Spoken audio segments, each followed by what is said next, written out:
Assalamu alaikum wa rahmatullah, bonjour à tous et à toutes et bienvenue au TND Talk, donc à ce premier épisode. J'ai le plaisir d'accueillir avec moi Samir Khairi. Samir, bienvenue à Intelsia. Merci à toi, c'est tout le plaisir est pour moi, merci. Nous sommes à donc InTown, le siège de Intelsia Casablanca. J'ai avec moi Kautar Goumhi pour pouvoir animer donc ce premier TND. Bonjour tout le monde. Donc Kautar est formatrice en management. Donc ce TND Talk va être un rendez-vous mensuel.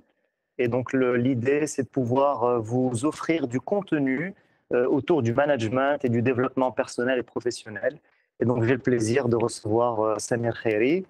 Samir, pourrais-tu te présenter pour notre audience? Ouais, rapidement alors. Samir Khairi, donc moi je suis spécialisé en management justement. Moi j'ai commencé ma carrière dans le monde des centres de relations clients à l'époque en France en 99, puis un peu comme tout le monde, conseiller clientèle et après manager, et puis la formation dès 2006. Et le coaching aussi à partir de 2012, la PNL, on en parlera je pense, Inch'Allah, à Montréal en 2012. Et donc depuis, j'ai un cabinet de formation et j'accompagne les professionnels sur l'ensemble du royaume et même à l'international dans tout ce qui est lié au management, mais pas que. On diversifie justement notre offre de formation. Et donc je suis très ravi d'être ici avec toi parce que c'est une passion, donc j'espère qu'on va pouvoir partager tout ça ensemble. Super, marhaba bik.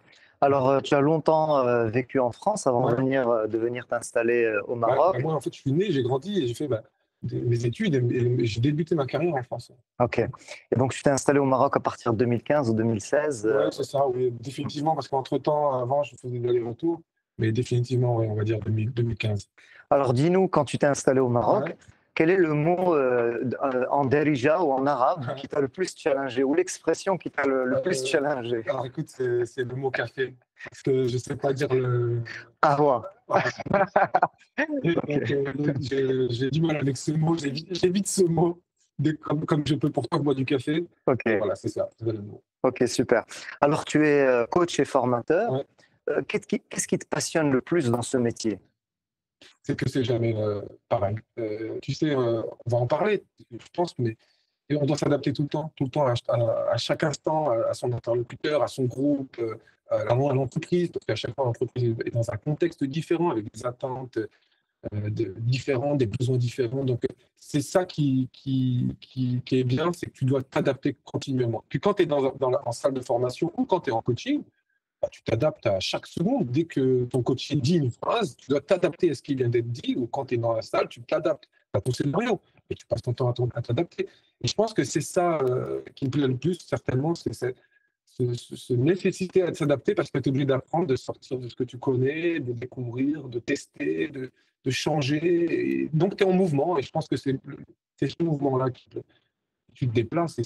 Bien sûr, tu rencontres des gens différents, etc. Des organisations différentes, Ouais. tu as formé dans différents Ouais. pays, des cultures différentes. C'est ça qui est fou, c'est que tu as des organisations très différentes, certaines plus modernes que d'autres plus classiques, tu as des secteurs d'activité différents, des gens différents, etc. Mais finalement, les problématiques au fond restent les mêmes. C'est toujours les mêmes problématiques qui se répètent. Hmm. Alors, dans ton parcours, tu t'es certifié à la PNL, tu t'es certifié au Canada. Euh, quelle, euh, Qu'est-ce qu'est la PNL pour toi? Comment tu la définis? La PNL, c'est, écoute, pour ça, pour expliquer, je vais te parler de l'un des postulats de la PNL. La PNL, elle est basée sur 13 postulats. Ce sont 13 principes de base. Et soit on est d'accord avec, soit on n'est pas d'accord avec. Si on est d'accord avec, on peut rentrer dans la PNL. Et l'un de ces postulats dit la carte n'est pas le territoire. La carte n'est pas le territoire. Et qu'est-ce que ça veut dire? Ça veut dire que la personne, toi, moi, nous, tous les êtres humains, nous avons ici une carte du monde qui est en fait la représentation mentale qu'on a de la réalité. Et ce postulat dit la carte n'est pas le territoire. Ça veut dire que la manière dont tu perçois le monde, la manière dont tu perçois ton travail, tu perçois le contexte dans lequel tu es, la situation dans laquelle tu es, n'est pas la réalité. Et donc ça, c'est ça, je pense, le plus important, parce qu'à partir de là, tout va découler. Ça veut dire qu'à partir de là, on peut reprendre les commandes et refabriquer une perception, une carte du monde qui va nous être facilitante, qui va nous être favorable par rapport à ce qu'on veut obtenir, réaliser au travail ou dans la vie. Au lieu de subir cette carte inconsciemment, et bien, à partir du moment où tu es conscient de ça, ben, tu sais que ce n'est que ma perception. Quelqu'un t'a dit quelque chose? Non, ce n'est que ma perception. Tu vois, ainsi de suite. Donc, il y a cette première hypothèse que pose la PNL, qui est la plus forte, on va dire, qui pose, qui pose le cadre. Justement, lorsque tu t'es formé, lorsque tu t'es certifié, quel est l'outil ou la notion qui t'a le plus marqué à ce moment-là? Alors, il y en a plein, parce que tu sais, la PNL, en fait, on va dire, c'est un grand coffre, et dedans, tu as plein d'outils. Plein d'outils. Des outils que tu peux utiliser. Alors, je m'en suis rendu compte là-bas, c'est que tu peux les utiliser à la fois en tant que formateur, tu peux les utiliser, bien sûr, en tant que coach quand tu coaches, tu peux les utiliser lorsque tu es manager, pour manager ton équipe, pour faire, par exemple, motiver ton équipe en collectif, en one-to-one. Tu peux l'utiliser en relation client. C'est ça qui est fou. Tu peux l'utiliser, par exemple, lorsqu'il s'agit de réaliser une phase de découverte avec ton client, que ce soit en avant-vente ou tu sais, en service après-vente, peu importe, en face à face ou à distance. Et en fait, je me suis rendu compte que tu peux utiliser tout ça dans toutes les sphères pro et dans toutes les sphères perso à partir du moment où on est dans la relation humaine. Si tu es en relation avec la technique, ton PC, ça ne va pas t'être utile, tu vois. Ouais. Par contre, dès que tu es en contact avec un être humain, quel qu'il soit, même un père, un collègue, tous ces outils peuvent t'aider. Donc, c'est difficile de répondre à ta question. Bon, il y en a que j'aime bien, c'est les niveaux, ce qu'on appelle les niveaux logiques de Robert Dills. Robert Dills, c'est l'un des inventeurs de la PNL. Que tu as rencontré, si ma mémoire est bonne. Exactement là-bas, puisque c'est lui qui a animé les dernières séances de cette formation que j'ai suivie là-bas. Et donc, lui, il a inventé cet outil. Et cet outil, c'est un outil formidable qui permet. En fait, c'est une grille de lecture qui va t'aider à comprendre l'autre. Et à partir de là, s'évapore le jugement, disparaît le jugement. On est tous tentés de juger les autres. Au travail, à la maison, tout le temps. Et donc, juger, c'est quoi? Dans le sens de cataloguer? Oui, cataloguer, catégoriser, mettre une étiquette. On se met des étiquettes à soi-même, on met des étiquettes aux autres. On parle de management. Je prends l'exemple d'un manager on va être très concret, parce que moi, je viens des plateaux, je sais ce qui se passe sur un plateau. Tu as ton équipe, voilà, avec toi, ils sont 10, 12, peut-être un peu plus, et tu as tes high perf, tu as tes low perf. Et ben, il est très facile pour le team leader, par exemple, de mettre une étiquette sur les low perf. Déjà, il vient d'en mettre une low perf, tu vois. Et de mettre, par exemple, l'étiquette que j'entends beaucoup en formation, c'est un boulet, tu vois. Parfois même, expression que je détecte, c'est un bras cassé, tu vois. Donc, c'est la manière dont tu perçois l'autre. Et ce qui est dingue, c'est que si tu le perçois comme ça, eh ben, il va se comporter comme ça. Et pourquoi il va se comporter comme ça? Parce que c'est l'image que tu lui renvoies. Ce qu'on appelle là aussi l'effet Pygmalion. Donc, ça veut dire que si toi, tu changes la manière dont tu perçois l'autre, eh bien, ça va changer son attitude, son comportement. Et donc, tu es responsable s'il se comporte comme un boulet, par exemple. C'est de ta responsabilité. C'est parce que c'est l'image que tu lui renvoies. Alors, ça peut être encore plus fort dans des situations de transition, quand il y a un conseiller client, par exemple, qui veut passer d'une équipe à l'autre. Et quand le manager fait la transition, il lui dit voilà, c'est un low perf. Donc là, l'ancrage peut être encore plus fort. Oui, c'est pour ça que je dis souvent n'achetez pas ce qu'on vous dit. Si l'ancien manager te dit tiens, voilà, c'est un low perf ou c'est un boulet, n'achète pas ce qu'il dit. N'achète pas. Intéresse-toi à lui. Va chercher. Bien sûr, les entretiens, mais plus que les entretiens, fais du side by side. Va à côté de lui. Va voir comment il bosse, va voir comment il perçoit son boulot en live, en réel, avec des vrais clients en ligne, soit à côté. Souvent, le TL, malheureusement, il fait ça que lorsqu'il y a un plan d'action à mettre en place, voilà, parce que je sais pas, il y a alerte client, peu importe. Et puis, il fait sa double écoute pour faire un quota de double écoute, tu vois, de proximité. Non, peu importe que tu aies ce quota à faire ou pas, va à côté de tes équipes et sois proche d'elles pour comprendre comment chacun perçoit son job, travaille en live. Et là, tu vas découvrir un monde. Pour chaque personne, tu découvres un monde. Et c'est grâce à cette découverte que tu vas ensuite pouvoir adapter, toi, ton management avec cette personne et pouvoir actionner les leviers de motivation. Et je pense qu'on va en parler. Alors, quand je t'ai fait justement mon invitation, lorsque je t'ai fait ma proposition, tu m'as partagé cette idée d'échanger sur la motivation et comment motiver par la PNL. Est-ce que tu peux nous parler un petit peu de la motivation? Comment toi, tu perçois cette notion? Tu vois, j'ai commencé ma phrase par comment je perçois moi. Parce que ce que je vais dire là, ce n'est pas la réalité, c'est ma perception à moi. Mais je considère qu'elle est aidante. Et donc, comme elle est aidante, je l'achète. J'y crois et je deal avec. Pour moi, la motivation, c'est quoi? C'est le cerveau de la personne qui va, oui ou non, libérer une énergie pour réaliser quelque chose. Tu vois? Il faut que le cerveau libère cette énergie. Il faut qu'il soit OK. Il faut qu'il y perçoive un intérêt, un gain. Le cerveau, il est, si tu veux, je dis souvent que c'est la machine la plus puissante, mais en même temps la machine la plus stupide, tu vois. OK. Si on la laisse en automatique, donc il faut prendre la main. Et là, ça devient intéressant parce que là, tu peux, comment dire, influencer, reprogrammer ton cerveau pour que ton cerveau accepte, soit OK, soit d'accord pour libérer chaque jour l'énergie suffisante pour réaliser les tâches, pour aller chercher tu vois, des gains, réaliser des choses. Donc, c'est ça la motivation pour moi. La motivation, c'est est-ce que le cerveau, oui ou non? En fait, si tu veux, pour résumer, la motivation pour moi, c'est l'énergie. OK. C'est l'énergie. L'énergie déployée. Elle est là. Et c'est ça qui est dingue, c'est qu'elle est là. Et elle sera toujours là. Enfin, elle sera toujours là. Elle est là et elle est en quantité énorme. OK. La question, c'est est-ce que, oui ou non, il va utiliser, libérer cette énergie? Parce qu'il est possible qu'il finisse son shift et il retourne ailleurs, chez lui ou ailleurs. Et là, dans un autre contexte que le travail, là, il libère cette énergie pour autre chose, tu vois. Donc, l'énergie clean, elle est là.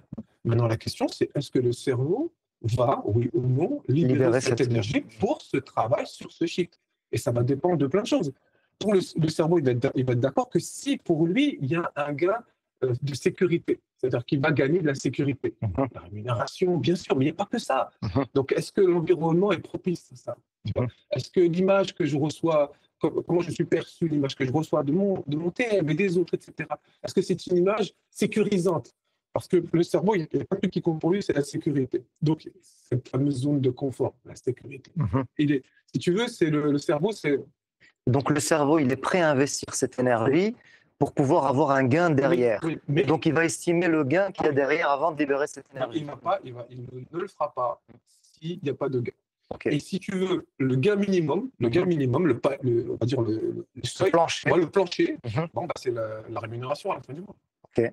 Donc pour ça, bah, je vais rémunération et sécurité. Oui, parce que tu parlais de sécurité. Exactement, rémunération avec ma rémunération de chaque mois finalement, donc mon contrat, un CDI par exemple. Donc ça veut dire quoi? Ça veut dire que le cerveau, il est OK pour te déplacer de la maison au bureau, arriver au bureau, t'asseoir dans ta position, mettre ton casque, prendre tes appels. Maintenant, si toi ou nous, on veut plus que ça, si on veut que voilà, qu'il mobilise ses capacités, ses talents, tu vois, qu'il fasse du waouh, si on veut du waouh, bah, il faut plus que ça. Il faut donner plus que ça au cerveau, tu vois. C'est là où le manager, c'est son rôle. Alors, on souhaite que ce TND Talk soit interactif. Et donc, on vous invite à poser vos questions sur le chat. Donc, est en train de modérer Kautar. Donc, Kautar sélectionnera pour nous des questions à poser à notre invité. Je ne sais pas s'il y a déjà des questions. Ouais. Il y a une question en fait. C'est Myriam Tarmoussi qui dit « Comment motiver les membres d'une équipe sans parler de salaire ou de prix ?» Justement, on en parle, c'est ça. Tu vois. Alors, je reviens sur l'un des postulats de la PNL qui dit que la carte n'est pas le territoire. Je te dis, on a tous ici une carte du monde, une représentation mentale du monde. Bon.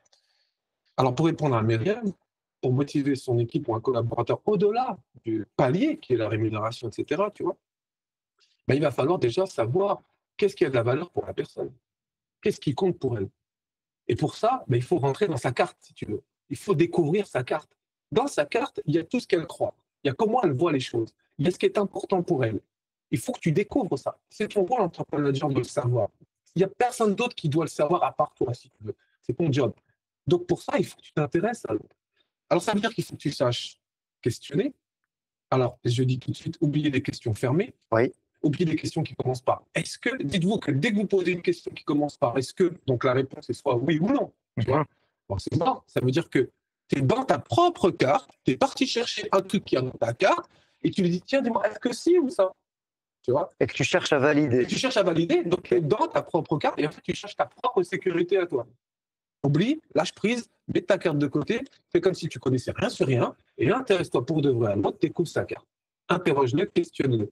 Avec la technique qu'on appelle questionner. Alors, techniquement, on appelle ça les questions du métamodèle en PNL. Mais en fait, ça veut dire quoi? C'est questionner le langage. Écoute ce qu'il dit. Et la phrase qu'il vient de te dire, là, c'est ça que tu questionnes. Tu vois. S'il te dit, par exemple, pour moi, je sais pas. Oh, moi, je ne vois pas d'issue à mon problème. Ah, je ne vois pas d'issue à mon problème. Tu vois cette phrase? C'est ça qu'il faut que tu questionnes. Et là, il y a plein de questions possibles à poser. Il dit, je ne vois pas d'issue à mon problème. Déjà, le mot problème, il faut le questionner. Quel est ton problème? En reprenant ses propres propos. Il faut pas trahir son langage. Si tu utilises un autre mot, c'est que là, tu es dans ta carte à toi encore et tu utilises tes mots à toi. Parce que chaque mot est une représentation, en fait, est une perception, tu vois. Alors, certains, Samir, peuvent avoir une baisse de motivation, Oui. soit après l'annonce d'une mauvaise nouvelle, je ne sais pas, quelqu'un qui postule une candidature interne et qui n'est pas pris, ou quelqu'un qui estime être resté trop longtemps sur un poste et n'avoir pas évolué et peut avoir un moment du mal à libérer cette énergie et à se donner à fond. Quel conseil tu donnerais aux team leaders, aux managers pour pouvoir gérer une personne dans ce cas de figure? Bah déjà, il ne faut pas attendre ce cas de figure. Ce que je veux dire par là, c'est qu'il faut déjà travailler en amont. À partir du moment où il rentre dans ton équipe, ça y est, c'est là où à partir de là, il faut commencer à travailler. Donc, quand je dis travailler avec lui, c'est l'accompagner à son poste de travail, comme je te l'ai dit, mais l'accompagner aussi dans sa carrière, comment il perçoit sa carrière. Donc, il va falloir, et c'est là on va revenir à la PNL, il va falloir aussi lui demander de commencer à travailler. Et quand je dis travailler ici, c'est commencer à fabriquer, construire ici, comment il se projette dans l'avenir, sa carrière, son futur. Or, ils sont en attente, un peu comme des enfants, ils attendent qu'on leur propose des choses, tu vois, ou un peu comme des bonbons, tu l'as mérité, tiens, non, à toi, en amont, dès le début, dès que tu commences à rentrer, à toi de commencer à fabriquer un chemin de carrière, d'évolution. Et moi, je vais t'aider, mais par mon questionnement, pour que tu fabriques cet imaginaire-là, tu vois, ce chemin-là. Sur ce chemin arrive le jour où tu as un entretien, comme tu disais, pour une promotion, par exemple. Alors, avant ça, il va falloir lui poser la question aussi. Et si tu n'obtiens pas ce poste-là, comment tu vas réagir? Qu'est-ce que tu risques de ressentir, etc. Comment faire pour éviter ça? Qu'est-ce que tu veux? Donc, tu vois, ça se prépare en amont. Si tu fais rien de tout ça et que tu fais juste transférer, tu vois, une bourse à l'emploi, j'en sais rien, et puis après, il faut lui annoncer qu'il n'est pas pris, tu gères le truc en retard, tu es décalé, tu es à la bourre. Non, il faut accompagner. On a 10, on a 12. Bon, accompagne-les. Accompagner individuellement par rapport à ce qu'on attend d'eux au quotidien, mais aussi accompagner dans comment ils se projettent. On a ici, je connais Intelsia parce que j'ai déjà travaillé pour Intelsia et j'ai la chance de travailler pour d'autres compagnies, d'autres outsourceurs aussi. Quand on a l'opportunité et la chance de travailler dans un environnement de qualité comme il est offert chez Intelsia, en tant que TL, on peut prendre cette posture et accompagner nos CC pour qu'ils puissent se projeter. Il y a plein d'opportunités d'évolution horizontale, verticale possible. Par contre, il faut qu'ils soient acteurs du CC. Ça passe d'abord. Je pense que ça c'est important parce que je l'ai rencontré fréquemment dans mon parcours.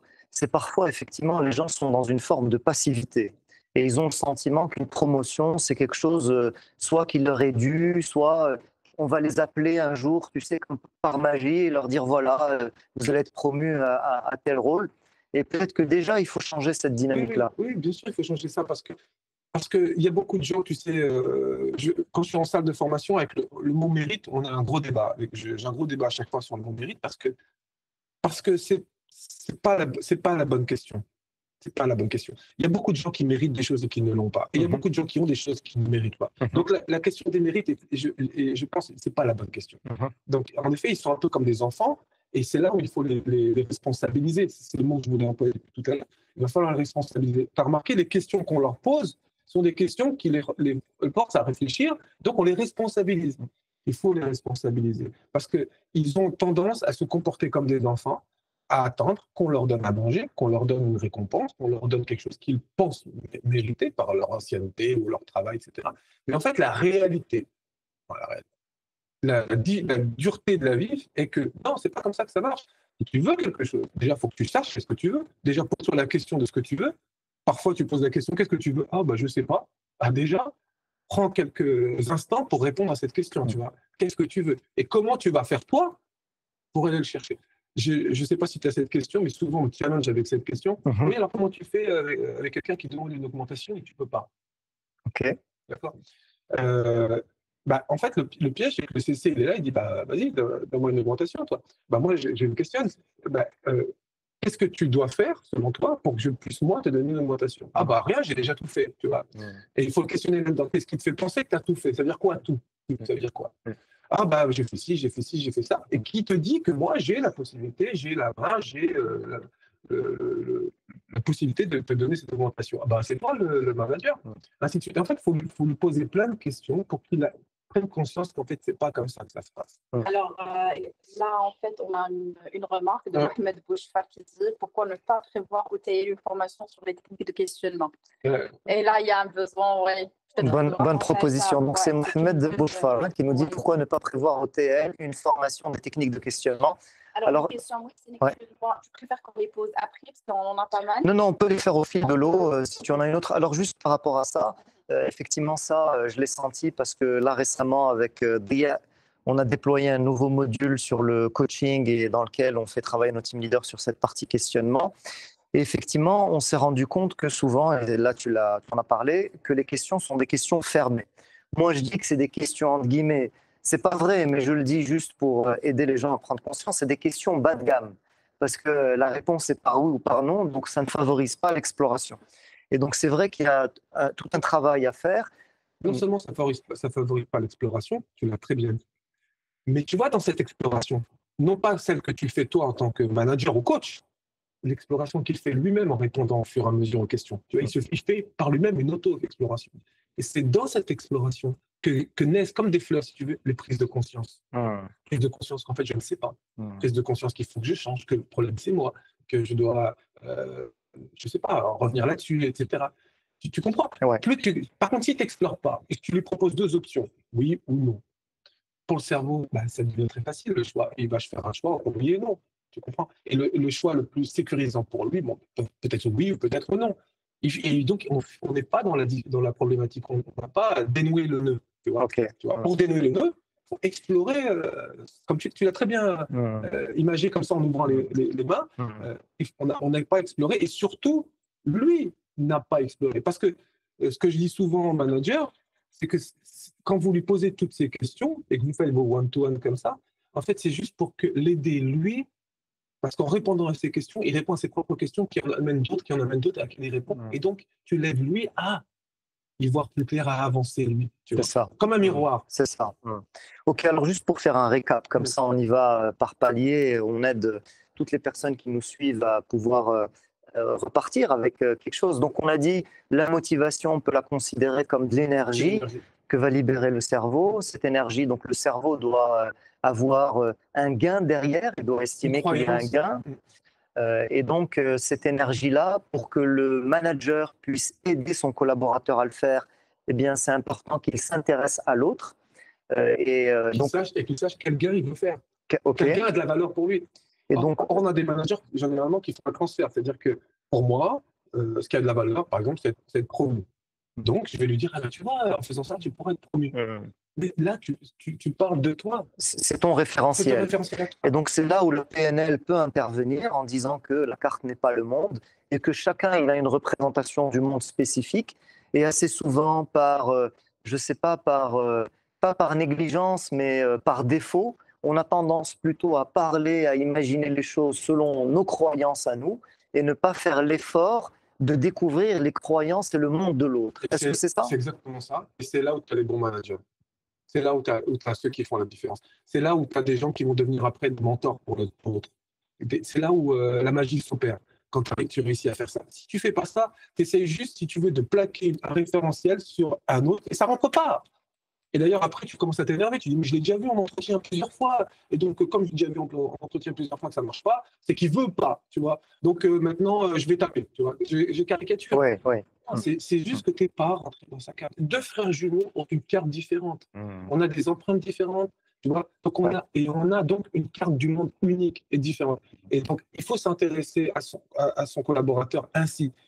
Comment il perçoit le job, comment il perçoit son métier, comment il perçoit son manager. Comment tu perçois mon management? Qu'est-ce qui te plaît dans mon management? Qu'est-ce que tu aimerais que je modifie dans mon management? Ainsi de suite, tu vois. Comment tu te vois dans 3 ans? Ainsi de suite. Il y a des milliards de questions. Techniquement, il y a 3 familles de questions en PNL. Ce qu'on appelle les questions de sélection aux missions, OK. Sélection, mission. Sélection, mission. On va questionner dans la phrase qui a été dite par la personne, on va questionner ce qui a été sélectionné, l'information qui a été sélectionnée ou l'information qui manque, omise. OK. Et il y a des sous-familles. Deuxième catégorie, il y a ce qu'on appelle la distorsion. Ça veut dire le collaborateur, dans sa phrase, il y a une distorsion. C'est quoi une distorsion? C'est qu'il a pris une information tirée de la réalité et sans s'en rendre compte, il l'a transformée. OK. Il l'a interprété. Interprété, modifié. Et pourquoi il l'a fait? Pour pouvoir l'intégrer dans sa carte du monde. Sans ça, elle ne rentre pas. OK. Tu comprends? Donc, il a pris une information de la réalité et il l'a transformée pour qu'elle s'intègre dans sa carte du monde et puis il te la balance. Tu vois?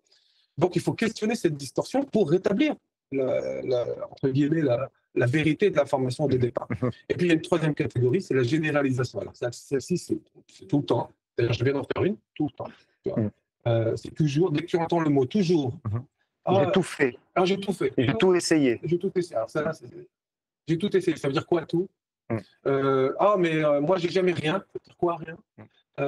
C'est toujours comme ça. Ça veut dire quoi, toujours? Il faut les questionner. Toujours, rien, vraiment rien. Il ne faut pas les laisser passer. Donc, il y a des milliards de questions possibles de sélection, mission, de distorsion, de généralisation. Dedans, tu as des sous-familles. Bon, ça devient après très technique. Et ce qu'il faut garder à l'esprit, c'est qu'en fait, il faut juste questionner ce que l'autre dit. Questionner son langage, questionner la réponse. Et ce qui est dingue, c'est que quand tu es manager et que tu fais ça avec ton CC, et ben lui, après, il aura tendance à faire ça avec son client en ligne. Et là, tu fais parler ton client, et là, tu comprends ton client, il se sent écouté pour de vrai, il sent qu'on s'intéresse à lui pour de vrai. Il ne se dit pas, je suis venu te un appel par un autre. Non, j'ai bien quelqu'un qui s'intéresse à moi, qui, pour une fois, chose que personne ne fait autour de moi, là, il y a un CC qui s'intéresse à moi, enfin quelqu'un au bout du fil qui s'intéresse à moi. Et donc, la confiance, elle va augmenter. Elle est boostée. Juste une question comme ça, elle permet de... Là, la personne elle commence à parler. Attendez, mais si je ne t'ai pas dit, je ne t'ai pas tout dit en plus, c'est que t'as dit, Et toi, c'est tout bénéfique parce que tu fais ça en début d'appel, en phase de découverte, ça fait augmenter la confiance. Derrière, la personne a la confiance en toi, donc tu prends ce que te dit tes process en termes de réponse à apporter au client. Mais écoutez, moi, ce que je vous conseille, c'est ça. Et là, il n'y a pas de débat, il y a moins d'objections. Donc, tu peux rendre service, voire même après, au-delà, offrir et proposer d'autres services, peut-être pour le client à acquérir. C'est ça qui fait la diff. C'est la diff, les êtres humains, nous, ce qui compte pour nous, ce n'est pas le fond, ce n'est pas l'information qui a été donnée, c'est comment elle a été donnée. Et qui me l'a donné? Et comment je perçois celui qui me l'a donné? Si celui qui me l'a donné, j'ai confiance en lui, c'est quelqu'un qui a pris du temps, il a pris 30 secondes, 1 minute 30 à me poser des questions, il m'a même posé des questions que je ne m'étais jamais posées. Tu vois? D'ailleurs, c'est ça une accroche. C'est quand tu te poses une question que tu t'étais jamais posée. Et là, tu te dis, il y a de la valeur, il y a de la valeur ajoutée, quelqu'un qui s'intéresse vraiment à moi. Donc, si cette personne-là, elle me dit après que ce que je dois faire, c'est n'importe quoi, envoyer un courrier, c'est la bonne réponse. La confiance, tu vois. Et là, tu gagnes en DMT. Alors, Kauthar, est-ce qu'on a d'autres questions? On a une remarque de Mohamed Nasseri qui dit, après ce que tu as expliqué, Samir, c'est ce qui fait la différence entre un manager et un leader. C'est le cas. En fait, oui, parce que c'est un peu différent. Le leadership, on en parle beaucoup, c'est un mot qui est un peu galvaudé. Tu peux être leader sans être manager. Leader, c'est quoi? C'est quelqu'un, j'ai tellement confiance en lui, je le suis. En tout cas, on est plusieurs à le suivre. C'est ça, un leader, tu vois. Pour quelle raison on le suit? Il peut y avoir plein de raisons différentes. Parce que c'est mon manager et qui pratique ce dont on vient de parler. Okay. Et là, oui, tu es manager, mais en plus, tu es leader. Ou alors, c'est juste parce que c'est quelqu'un qui m'a déjà défendu un jour, c'est quelqu'un qui connaît le produit. Comme il connaît le produit, c'est lui le leader, tu vois. Ou alors tu as même des gens qui se positionnent en leader juste par la force aussi. Quand je dis la force, ils s'imposent au groupe sur le plateau. Comme ils s'imposent au groupe, ceux qui n'ont pas forcément le courage de dire les choses, donc tu es cette personne-là. Donc tu vois, le leadership, c'est encore autre chose. La définition du leadership, c'est être capable d'influencer les gens pour qu'ils te suivent. Voilà. Donc, tu peux être manager et avoir sur le floor ce potentiel de leadership, ce capital de leadership, comme tu peux ne pas être un manager. Tu fais partie des CC même, ou peu importe, mais tu as ce capital-là, les gens te suivent. Donc, par contre, si tu fais ces questions, si tu as cette approche, et d'ailleurs, on aurait peut-être dû le dire avant parce qu'on parle de PL et du management. Manager, je rappelle que c'est deux rôles, deux responsabilités principales. bien sûr, on en parle, c'est motiver les équipes, tu vois. Tous les jours. Et je rappelle et je le vois tous les jours, moi, on ne quitte pas une entreprise, on quitte un manager, tu vois. Donc, la responsabilité du manager, du tel, elle est fantastique, elle est énorme. On peut avoir un top management exceptionnel, mais si ton tel de proximité de tous les jours, lui, il est affreux, quoi, et tu ne vas pas faire long feu, tu vois. Donc, mal motivé, mais il y a aussi ce qu'on appelle l'autorité, pas l'autoritarisme, hein, l'autorité, je connais l'équipe, quoi. Oui. Et donc faire respecter des règles, faire respecter des valeurs, faire respecter des standards, faire respecter des process, etc. Et là, la PNL, il faut faire le contraire. Tu vois, c'est-à-dire que la PNL, elle est là pour libérer l'énergie. Ok. Par contre, l'autre pilier, il faut stopper l'énergie. Tu comprends? Il faut donc, c'est poser le cadre pour après libérer cette énergie. Voilà, travailler sur les deux piliers au quotidien, tous les jours. Et dès que tu vois que quelqu'un ne respecte pas, je sais pas moi, une règle de vie sur le plateau, il va falloir intervenir. Par contre, là, il faut faire le contraire de la PNL.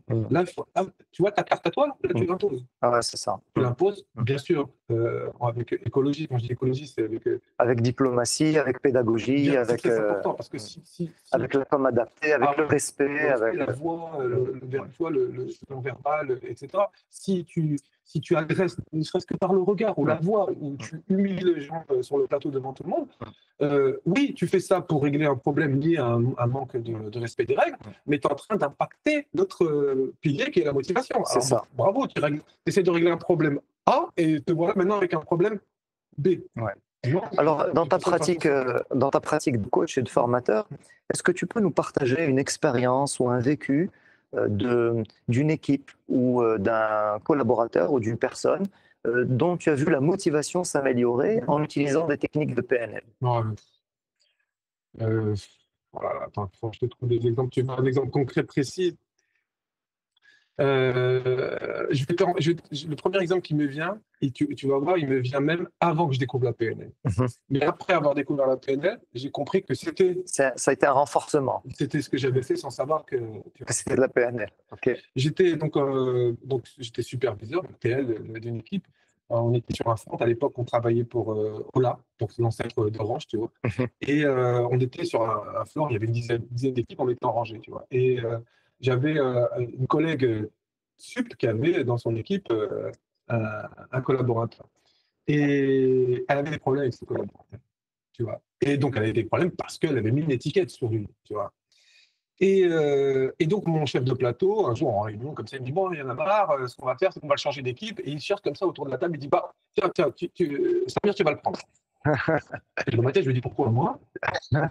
Mais après, je me dis, c'est pas grave, c'est un challenge. Moi, voilà. Tu l'as pris comme un challenge. Merci pour l'opportunité de montrer que là où l'autre a échoué, moi, je vais te montrer ma valeur managériale et je vais réussir avec cette personne.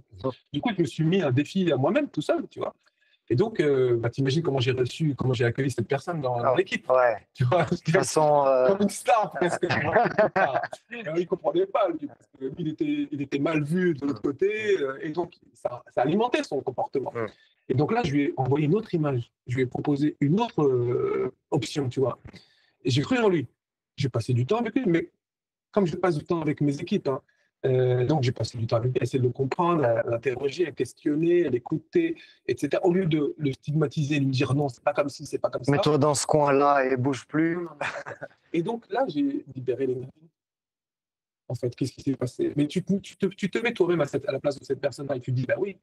D'ailleurs, la seule manière dont les CC, que les CC ont de vous rendre ça, c'est par le travail. Ils ne peuvent pas vous le rendre autrement. Alors, tu sais, en discutant avec toi, ça me rappelle un joueur d'équipe nationale. Ouais.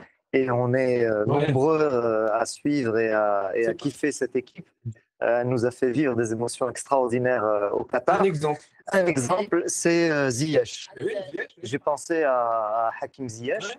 Et en fait, on l'a vu, alors que c'était à Chelsea, il ne faisait pas partie des titulaires, il jouait qu'en fin de match, il était en litige avec l'équipe nationale, il a même déclaré à la presse qu'il ne jouerait plus jamais à l'équipe nationale. Il faut voir son attitude à l'époque sur le terrain, où il ne défendait pas. C'est ça, il ne défendait pas, justement. Et on a vu une totale transformation au Qatar. Et aujourd'hui, c'est un joueur clé. Il a même pris le brassard de capitaine dans différentes partie.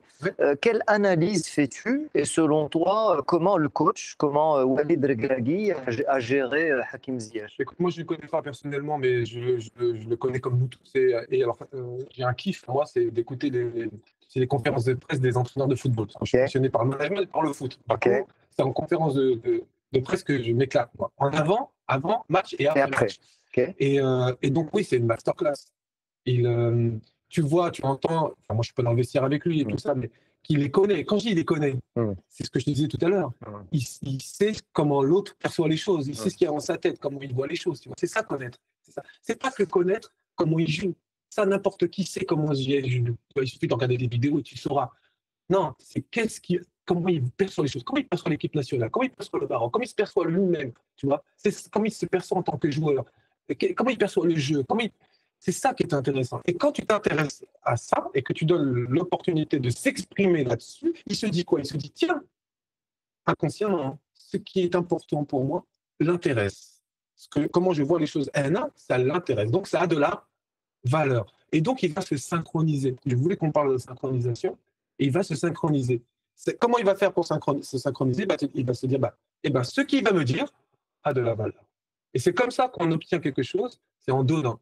Donne de la valeur et tu recevras de la valeur. Intéresse-toi aux autres, ils s'intéressent. Alors, je me souviens une fois, on avait posé cette question à Walid Regragui, on lui a dit alors quel a été le déclic pour Hakim Ziyech, et il avait dit, il avait dit une fois que Ziyech avait besoin de se sentir aimé. Alors, qu'est-ce que ça dit pour toi? Ouais, alors écoute, il n'y a pas que lui qui parle de ça. D'accord, il y a beaucoup d'anciens joueurs professionnels qui font des radios aujourd'hui, tu vois, sur le football, etc., et qui disent ça, qui disent le joueur, il a besoin d'être aimé, Non. Et je le dis, Walid, s'il m'écoute, non. Il a besoin de sentir qu'il a de la valeur. C'est pas pareil. Par contre, lui, il n'est pas, le Ziyech, comme tous les autres joueurs, c'est pas des pros du management. Ils vont pas te dire, oui, on a besoin de sentir qu'on a de la valeur. Non, il va te dire, on a besoin de sentir qu'on est aimé. Et c'est quoi l'amour? L'amour, c'est donner de son temps, donner de son écoute. Donc, donner de la valeur à l'autre. Donc, je dis ça parce que, attention, sur les plateaux, justement, c'est un piège d'aimer. Parce que qui dit aimer l'un peut-être plus que l'autre, ou de désaimer un parce qu'il n'a pas atteint ses KPI, etc. Et je dis souvent, malheureusement, non. Il ne s'agit pas d'amour. Que eux vous aiment, tant mieux. Mais vous, en tant que manager, vous n'êtes pas payé pour aimer les gens. Vous êtes payé pour les motiver, faire respecter des règles. Et donc, pour les motiver, il faut leur donner de la valeur. Alors, c'est quoi donner de la valeur? Déjà, savoir qu'est-ce qui a de la valeur dans leur esprit. Et c'est à ça qu'il faut donner de la valeur. Tu vois. Et ce qui est dingue, c'est qu'il y a une valeur, subhanallah, incroyable, illimitée chez chaque être humain. Chaque être humain a en lui, chaque CC, chacun a beaucoup de valeur en lui. Et donc, le manager, il doit juste mettre les spotlights dessus. Il doit les chercher, les trouver et mettre les spotlights. Et quand tu as un manager comme ça, comme ils disent souvent les footballeurs, tu peux mourir pour lui sur le terrain. Tu vois, c'est pas mourir entre guillemets sur le floor. C'est pareil. Donc, pas aimer les questions vas-y, comme ça. Qui va dans le même sens. Samir, comment faire pour changer une image quand nous avons une étiquette qui est déjà collée par son manager? Alors, comment faire? Déjà, il faut. Donc, je redonne la question, comment faire pour changer une image quand nous avons une étiquette déjà collée? Donc, c'est une très bonne question. Déjà, il faut vouloir. Il faut vraiment le vouloir. C'est-à-dire qu'il ne faut pas rester là. Oh, j'ai une mauvaise image, il m'a mis une mauvaise étiquette. Oh là, comment je fais? Un peu comme un petit garçon qui est assis, qui pleure. Non. Qu'est-ce que tu veux? Tu veux l'enlever? Ok. Et qu'est-ce que tu veux qu'il mette d'autre comme image? Parce qu'il faudra une image. Tu as compris? On ne peut pas être sans image. On ne peut pas être sans étiquette. Donc, qu'est-ce que tu veux qu'il y ait d'autre à la place comme étiquette? Qu'est-ce que tu veux qu'il écrive sur cette étiquette? Tu vois? Ok. Une fois que tu sais, par exemple, je veux qu'il écrive que je suis un talent rempli de potentiel, tu vois, et quelqu'un de sûr et loyal. Ok, maintenant que tu sais qu'est-ce que tu veux, qu'est-ce que tu vas mettre en place pour y parvenir? Parce que ça ne va pas arriver comme ça. Qu'est-ce que concrètement, quel plan d'action au quotidien tu vas mettre en place pour amener ton manager à changer l'image qu'il a de toi? Manager son manager, c'est ça. C'est pas juste, ah non, moi j'ai rien à faire, c'est à lui de travailler. Non, tu veux quelque chose, tu dois bosser. Tu veux changer l'image que les gens ils ont de toi, tu dois bosser. Déjà, tu sais, si tu poses la question à cette personne, il va te dire, si tu lui dis qu'est-ce que tu veux comme image, il va te dire, déjà, je veux plus cette image. Il sait très bien ce qu'il ne veut pas. Mais si tu lui dis, oui, qu'est-ce que tu veux qu'il ait écrit? Ah ben, je ne sais pas. Il a passé des heures et des heures à se plaindre de ce qu'il avait écrit. Et il n'a pas passé 2 minutes à se poser la question, qu'est-ce que je voudrais qu'il soit écrit? Il y a l'importance de l'accompagnement pour le coach. Oui, parce que n'importe qui, c'est pas facile ça. On a besoin d'être aidé. Et même un adulte qui a beaucoup, je veux dire, même moi qui ai de l'expérience, j'ai besoin d'être aidé. C'est difficile. On a besoin d'un miroir. Le matin, pour s'habiller, on regarde, on a besoin des miroirs pour voir que non, il y a un pli sur cette chemise et que je dois changer quelque chose chez moi, changer la chemise. J'ai besoin d'un miroir. On a tous besoin d'un miroir, on a tous besoin de quelqu'un sur le floor là, qui va nous aider et qui va nous renvoyer cette image. Alors souvent, c'est la vie aussi qui nous renvoie ces miroirs, parce que des fois, quand on est challengé, on est dans des situations difficiles, c'est aussi l'occasion de se dire, cette situation difficile, qu'est-ce qu'elle me renvoie comme information et qu'est-ce qu'elle m'invite à expérimenter. Alors aussi, Samir, moi, ce que je dis souvent, c'est que le management, il est amnésique. Ça veut dire que quelqu'un peut avoir une étiquette, mais ces managers peuvent rapidement l'oublier et la changer si la personne, elle a, comme tu as dit, un comportement et une ambition différente à celle qu'elle a montrée précédemment. Oui, bien sûr. Oui, c'est ça qui est fou et qui est bien avec les êtres humains, c'est que c'est changeable. C'est ça. La réalité, elle est difficilement changeable. Tu vois, la montagne, elle est là, tu vas difficilement la changer, la bouger de place, la montagne. Alors, en parlant de questions, ce serait quoi les bonnes questions à se poser? C'est quel est mon rôle dans la situation actuelle, ou qu'est-ce que je pourrais faire pour pouvoir, qu'est-ce que j'ai fait pour pouvoir, quelles seraient les questions à se poser dans ce cas de figure? Tu vois, tout à l'heure, on a commencé à parler de 3 types de questions. Souviens-toi, question de sélection, omission, question de distorsion, question de généralisation. Ça, c'est pour questionner ce qu'on appelle l'état présent, c'est-à-dire la situation actuelle, ou passée. Le contexte. Voilà. Maintenant, si on veut questionner l'avenir, le futur, tu vois, ben là, il faut poser ce qu'on appelle les questions du cadre objectif. Et la première question, c'est une série de questions qui sont très précises et déterminées. La première question, c'est qu'est-ce que tu veux? Et donc, moi, ce que je vous conseille à ceux qui vous regardent, déjà, quand ils sont challengés en one-to-one comme ça, avec quelqu'un qui arrive avec un problème, etc., c'est d'envoyer la question. OK, j'ai bien compris. D'ailleurs, je suis capable de reformuler tellement j'ai bien compris. Mais dis-moi maintenant, qu'est-ce que tu veux? Tu vois. Et si la personne répond, je ne sais pas, je sais que c'est une bonne question. Et prends le temps d'y répondre. Tu vois. On se revoit dans une semaine, 4 jours, tu me diras. Et au fur et à mesure, ça va se fissurer ici, ça va germer. Et c'est ça que je veux. Parce que, comme je le disais, ils savent très bien ce qu'ils ne veulent pas. Mais ils ne savent pas ce qu'ils veulent. Ça, c'est la première question. Et après, tu en as d'autres. Comment tu sauras que tu as obtenu ce que tu veux, tu vois?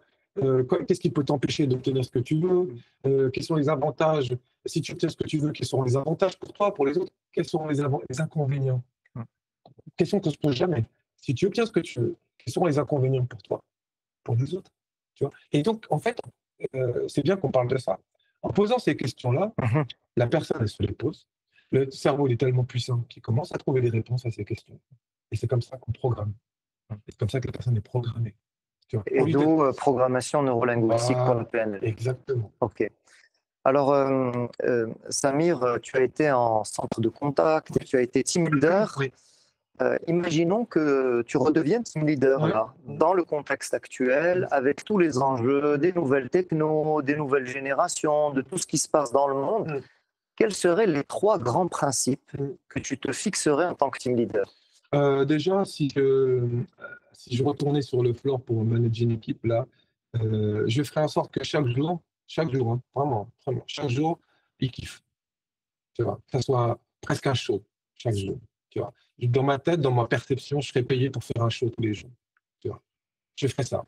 Bien sûr, quand tu es PM, tu n'as pas que l'équipe, tu as aussi ton ordi parce que tu as tes tableaux de pilotage, tu as tes Excel, tes analyses, etc. Donc là, tu t'isoles, tu fais ton travail. Mais quand tu es avec eux sur un floor, il faut leur faire vivre une expérience qu'ils n'auront jamais ailleurs. Tu vois. Il faut qu'à la fois qu'on puisse être capable de travailler, tu vois, mais en même temps kiffer. Donc, je ferai un show.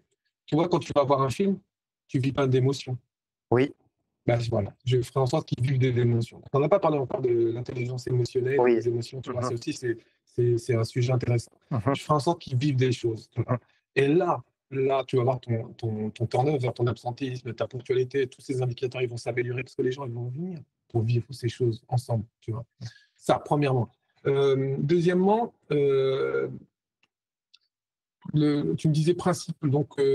3 principes ou 3 règles, ou tu vois? Non, moi, j'ai envie de parler d'humilité. Ok. L'humilité, c'est important, c'est fondamental. C'est pas toi qui prends les appels. On a pris les appels. On sait ce que c'est que d'enchaîner les appels toute la journée, toute la semaine, etc. D'accord. Donc, faut pas oublier ce que c'est. C'est eux qui prennent les appels ou qui émettent des appels ou qui font du chat. Hein. Et donc, c'est eux qui font avancer le bateau. Le bateau, il avance que parce que il y a ces appels. Sans ces appels, le bateau, il avance pas. Tu vois. Donc, l'humilité, c'est ça. Et se dire, il faut renverser la pyramide, c'est-à-dire se dire que c'est moi qui suis au service de, c'est pas eux qui sont à mon service. C'est ça l'humilité. Et c'est ça les nouvelles générations. C'est comme ça que tu peux les toucher. Les anciennes générations à laquelle on appartient, tu vois, quelque part, on a fonctionné avec l'ancien management classique et traditionnel, tu vois. On s'y est accommodé, oui, tu vois. Et si on avait mis nos parents, ça aurait été pire encore, tu vois. Mais les nouvelles générations sont très exigeantes, très exigeantes. Et donc, la seule manière que tu as de réussir à les fidéliser, les faire grandir, les faire, comment dire, avancer avec toi, etc., c'est l'humilité. C'est te dire, c'est moi qui bosse pour eux. Voilà. Samir, on a un auditeur qui pose la question, est-ce qu'il est toujours temps de changer ou certainement il est trop tard? Et tu peux toujours changer. Tant qu'il y a de la vie, tu peux changer. Ça dépend d'une seule chose, c'est ce que tu veux. D'ailleurs, je vais te dire un truc, même si tu veux pas, tu changeras. Comme l'a dit Marcel, la vie, un jour, elle va te forcer à changer. Donc, autant, et ça va te prendre du temps et de la douleur, de la souffrance, tu vois. Donc, autant anticiper, faire preuve, on vient l'humilité, se remettre en question et dire, bon, là, je dois changer, je peux changer. Et si on veut que l'autre change, parce que je pense qu'elle pose aussi la question par rapport peut-être à un CC, tu vois. Est-ce que les CC peuvent changer, tu vois? Ou les managers. Oui, mais c'est pareil, parce qu'en fait, je dis souvent, si tu veux voir un changement chez l'autre, tu dois te poser la question, qu'est-ce que je dois changer? C'est moi que ça change chez l'autre. Et ça, c'est une big question, ça, tu vois. Vraiment une big question, parce que des fois, tu te dis, attends, j'ai rien à changer chez moi, moi, je fais mon job, je le fais bien, le problème, c'est lui. Tu vois. Déjà, ça, il faut le changer, tu vois. Le problème, c'est pas lui. C'est pas ce recul, Samir, c'est ça? Et tu dois prendre du recul, peut-être que ton propre manager à toi doit t'accompagner, ou il y a des personnes qui peuvent être dédiées à ce type d'accompagnement. Tu dois être accompagné pour te poser des questions de qu'est-ce que tu dois changer. Tu sais, on parlait de coaching. Aujourd'hui, on est en 2024. Le coaching n'est plus réservé qu'au top management. Oui. Tu vois. Il se démocratise de plus en plus. Il descend. Et on a aujourd'hui, dans nos missions, maintenant, on a la chance d'intervenir et d'offrir des vraies séances, des vrais produits de coaching au line staff, ce qu'on appelle le line staff. Il n'y a pas que les centres de contact. Hein. Je pense à l'hôtellerie, notamment, tu vois, l'hôtellerie de luxe, l'industrie, etc. Donc, ça descend. Et les gens, c'est formidable, parce que sinon, qui va t'accompagner en sachant le faire? C'est-à-dire, si tu parles à quelqu'un de ta famille, de problèmes que tu as, qu'est-ce qu'il va faire? Il va te donner un conseil. Si tu parles à une amie à toi, qu'est-ce qu'elle va faire? Elle va te donner un conseil. Mais qui va te poser ces questions dont on te parle? Quelqu'un qui va te challenger. C'est quelqu'un qui est formé, en qui tu as confiance et qui peut. Qui est formé, qui a cette expertise-là et cette capacité à questionner. Sissemel, est-ce qu'il y a des considérations éthiques dont il faut tenir compte pour pratiquer la PNL dans son management? Oui, de toute façon. Bon, après, ça dépend, parce que là, ça dépend de la configuration. Tu vois. Est-ce que c'est un manager qui est avec son collaborateur ou si c'est un coach externe? Non, c'est un manager avec son collaborateur. Voilà, un manager avec son collaborateur. Oui. C'est à lui, bon, évidemment, la responsabilité, c'est le premier principe qui me vient, la responsabilité, on en a beaucoup parlé, c'est-à-dire que c'est le CC qui va être responsable. Il est responsable de ce qu'il fait, mais il est aussi responsable des questions qui se posent ou qui ne se posent pas. Il est responsable des réponses qu'il apporte à ces questions-là, tu vois. Et donc, il faut faire grandir cette responsabilité. Et il faut arrêter de biberonner les CC, les personnes, tu vois. Il faut les challenger. La question, quand tu lui renvoies une question, en fait, tu lui renvoies la responsabilité de la réponse. Au lieu de lui donner une réponse, tu lui dis, d'après toi, comment tu pourrais faire, tu vois. Tu lui renvoies la responsabilité même du raisonnement, tu vois, ce qu'on appelle le travail cognitif ici, pour trouver une réponse. Donc, je pense que il faut les arroser. Imaginons que c'est une plante. avec de la responsabilisation. Il faut les responsabiliser. Et donc, pour reformuler, ça serait quoi? Ça serait favoriser l'autonomie de l'autre. Toujours. Donc, la considération éthique, ça serait ça? Ça serait dans une optique avec l'intention de favoriser l'autonomie de l'autre? Oui, l'autonomie, c'est bien que tu en parles. Oui, si tu veux, tu vois, il y a un chemin et tu vas mettre un drapeau tout au bout. Ok, c'est l'autonomie. Ça veut dire quoi? Ça veut dire que moi, ce que je veux, c'est qu'un jour, tu n'aies plus besoin de moi. Ce que je veux, c'est qu'un jour, tu n'aies plus besoin de moi.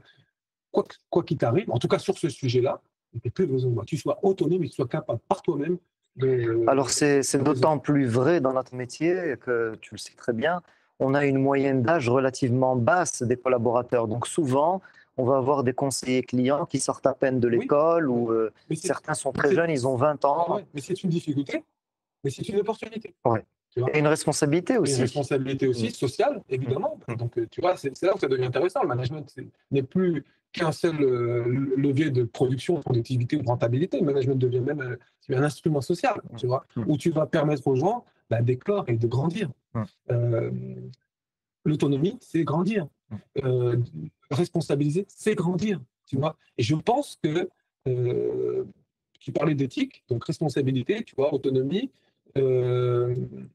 J'allais te dire confidentialité, mais pas forcément parce que tu es manager, mais c'est pas à toi, tu vois. Donc, tu es au service d'une ouais, mais peut-être la confidentialité par rapport au père du collaborateur que tu accompagnes, par rapport aux collègues du collaborateur que tu accompagnes. Oui. Ah oui. Moi, je la voyais comme ça. Oui. Mais confidentialité verticale. Verticale, tu peux pas. Ouais, c'est ça. Si tu faut alerter, tu vois. C'est ça. Tu peux pas dire. Et même, tu as un rôle de reporting. Bien sûr, voilà. Donc, mais oui, vis-à-vis des autres dans l'équipe, bien sûr, sinon tu perds la confiance, tu vois. Mais il y avait un autre principe que je voulais évoquer, donc la responsabilité, on a dit. L'autonomie, on a parlé d'autonomie. Voilà. On parlait d'éthique, hein. On parlait d'éthique, je ne sais plus. L'engagement, tu vois, quand tu t'engages à faire un truc, tu le fais. Alors, s'il vous plaît, arrêtez de promettre, pas de promesses, plus de promesses, ne promettez rien. Mais par contre, engagez-vous, tu vois. Je ne te promets pas quelque chose. Je m'engage, moi, à faire quelque chose. Tu vois, je ne te promets pas d'obtenir quelque chose. Jamais de promesse. Parce que vous ne maîtrisez pas tout. Vous ne maîtrisez pas l'avenir. Vous ne maîtrisez pas les. Donc, vous ne pouvez pas promettre quelque chose à quelqu'un. Si vous promettez un truc à quelqu'un, comment ça va se passer après quand vous ne pourrez pas lui donner? Vous perdez toute crédibilité, toute confiance, tu vois. Et si vous n'avez plus la confiance... Et donc, je m'engage à t'accompagner, je m'engage à t'écouter, je m'engage à faire des entretiens, aller voir la RH. Et donc, tu fais ce que tu dis et tu dis ce que tu fais. Tu vois. Donc, ça, c'est l'engagement. Alors là, il nous reste encore quelques minutes ensemble avant la fin de ce premier talk. Est-ce qu'on a d'autres questions comme ça? Est-ce qu'il y a une dernière question qu'on pourrait prendre et partager à Samir? En fait, il y a une question, c'est comment maintenir en fait la motivation de ses collaborateurs. Tu vois, c'est bien de se poser la question. Et il y a d'ailleurs cette question un peu comme les autres, il faut se la poser. Comment s'appelle la personne qui pose la question? C'est pas grave, je peux lui répondre. C'est Hicham Hadid. Alors, Hicham. Qu'est-ce qui peut stimuler une motivation en continu? Ouais. Alors, c'est bien qu'il parle du continu. Parce qu'en plus, c'est un sujet qu'on avait déjà abordé, toi et moi. Comme on est passionnés tous les deux de ça, on avait échangé là-dessus.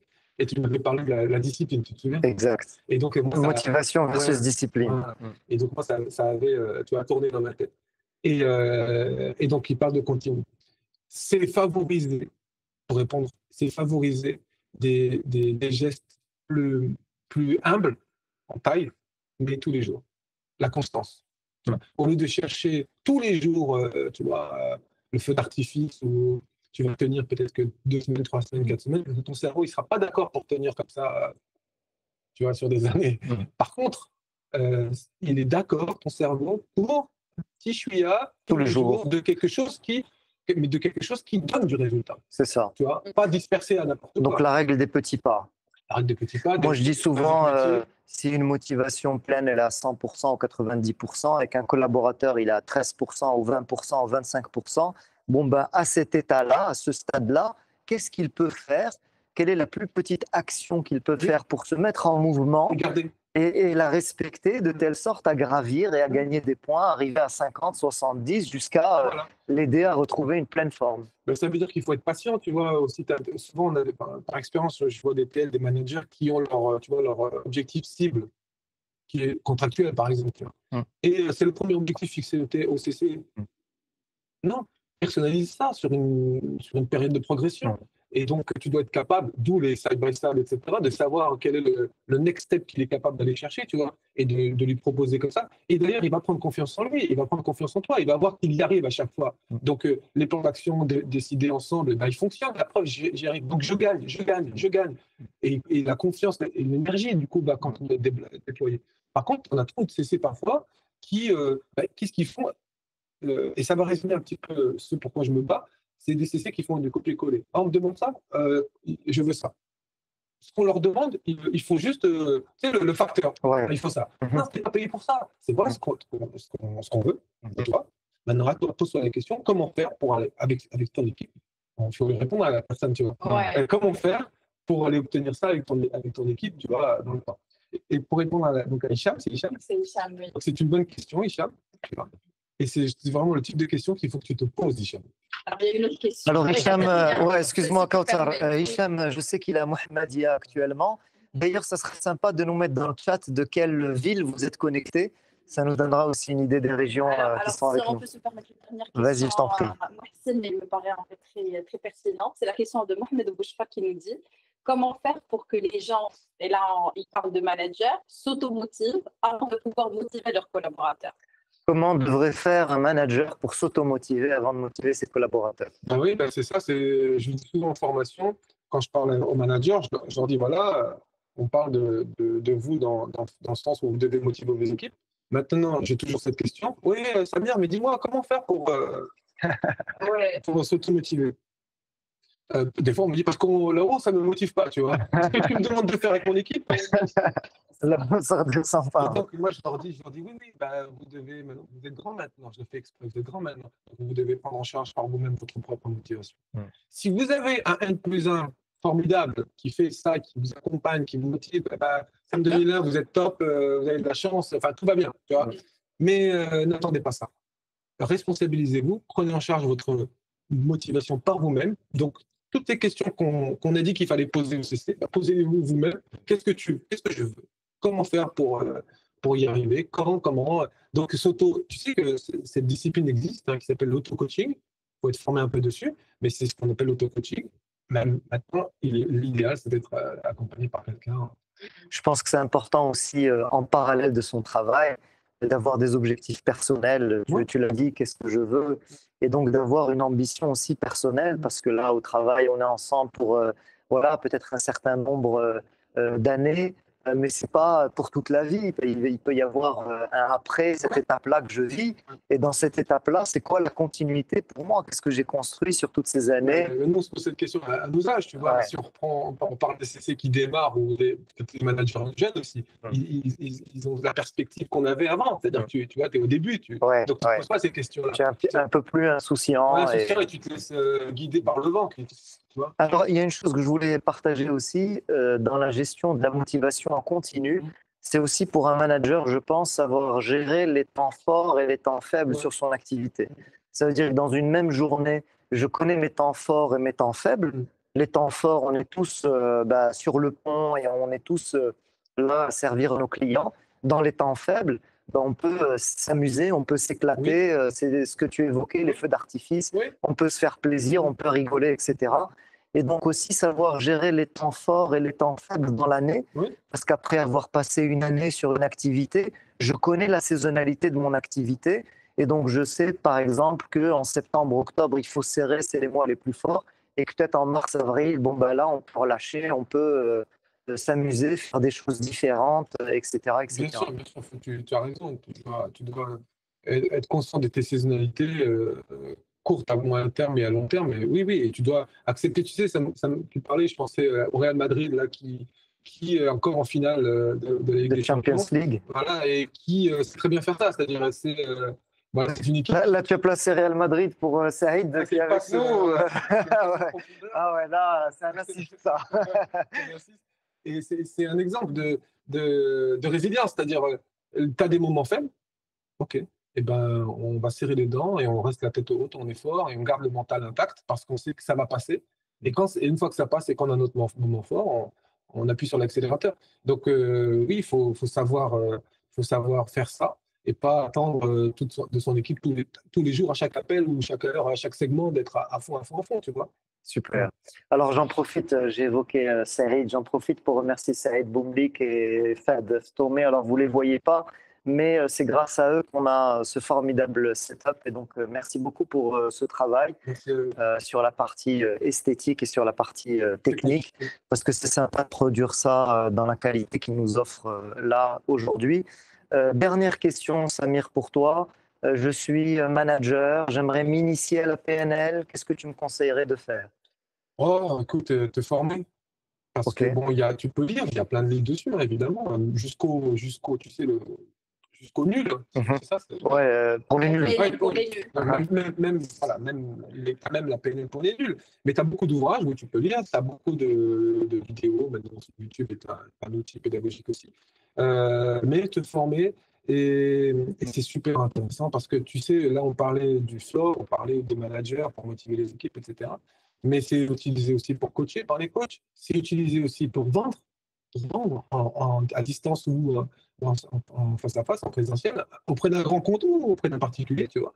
Mais c'est aussi utilisé dans d'autres sphères, par exemple dans ta vie privée, avec ton enfant, ton fils, ta fille, ton épouse, ton époux, ton conjoint, tes parents, ton banquier. Dès qu'il s'agit d'être en relation humaine, c'est utilisable. Tu vois. Super. On n'a pas parlé de synchronisation rapidement. Vas-y. Un mot sur la synchronisation. Ça demande un effort d'agilité, ça demande un effort de faire le caméléon, un peu de s'adapter à l'autre. Donc ça demande de calibrer, c'est-à-dire de bien observer plein de choses. Il y a vraiment des trésors à découvrir. Et tout ça, le représenter. Tu vois. Et là, tu t'adaptes à l'autre, tu te synchronises à l'autre. En faisant ça, que ce soit juste au niveau de la posture, au début d'entretien, par exemple. Tu vois. En faisant ça, tu vas créer un climat de confiance. Tu parles à son inconscient, il va se sentir en confiance. Et qu'est-ce qui va se passer? C'est que c'est lui, au bout d'un moment, qui va se synchroniser à toi. D'ailleurs, tu peux faire un test de synchronisation. Au bout d'un moment, tu changes de posture et tu vas voir que la personne aussi change de posture. Donc, ça veut dire qu'elle est accrochée à toi. Et comme elle est accrochée à toi, une sorte de valse. Ouais, c'est une danse, d'ailleurs, on appelle ça la danse. Samir, merci beaucoup. Merci à toi. Merci d'avoir répondu à notre invitation. C'était très chouette de t'avoir pour ce moment. Je remercie aussi Kautar qui m'a aidé à co-animer ce moment. Saïd Boumlik, Fad, merci beaucoup pour votre travail. J'espère, chers amis, que vous avez apprécié ce moment. Donc, on va travailler pour pouvoir vous proposer ce rendez-vous de façon mensuelle. Et ça sera donc le plus souvent la 3e semaine du mois, puisqu'on s'est dit que la première semaine et les dernières semaines du mois sont des semaines challengeantes et que la 3e semaine, bon, on a une idée un peu claire de notre mois et comment il se profile. Le mois prochain, on reçoit Atman Choukaoui, qui est coach de dirigeants et d'entreprises. Merci beaucoup et à très bientôt.